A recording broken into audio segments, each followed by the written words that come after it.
'Twas the night before Rufus, when all through the garage not a neighbor was staring or trying to sabotage. The beer was flowing by the bonfire with care, in hopes that Dale Jr. would soon be there. My bulldog was nestled, all snug in her bed, with visions of Long John Silver dancing in her head. I, with my special lady friend, still rocking my sweet polo shirt, until an alarm gave us an alert. When out on the patio there rose such a clatter, I sprang up from my chair to see what was the matter. Away to the window I scurried like a flash, tore open the shutters and threw up the sash. The moon on my Dodge Dually with new fallen snow gave the luster of midday to the object below.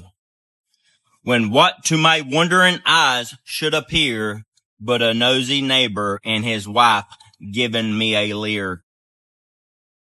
He had a stupid grin and he was hiding behind a tree. I knew in a moment that it must be my neighbor Jarney. More rage than anger, I started to act strange. Jarney and I had a verbal exchange. Now Jarney, now Rufus. Now Jarney, now Rufus.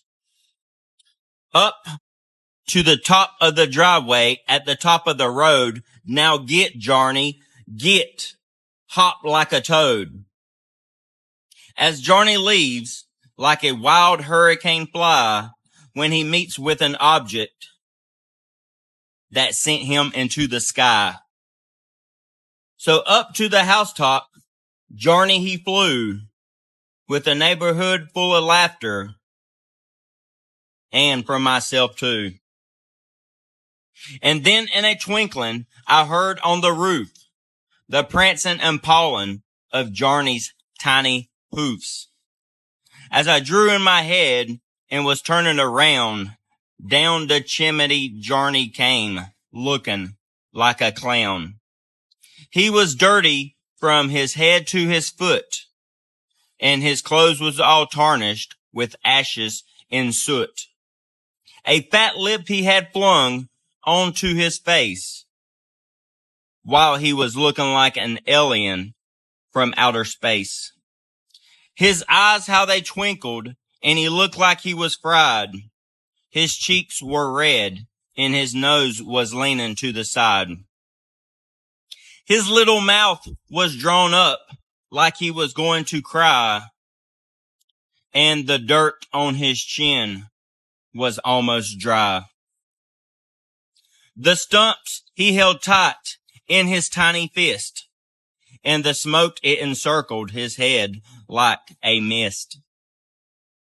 He had a messed up face and a huge round belly that shook when I punched him like a bowl full of jelly. He was scared and frightened all the way to his brim, as I laughed while I was looking at him.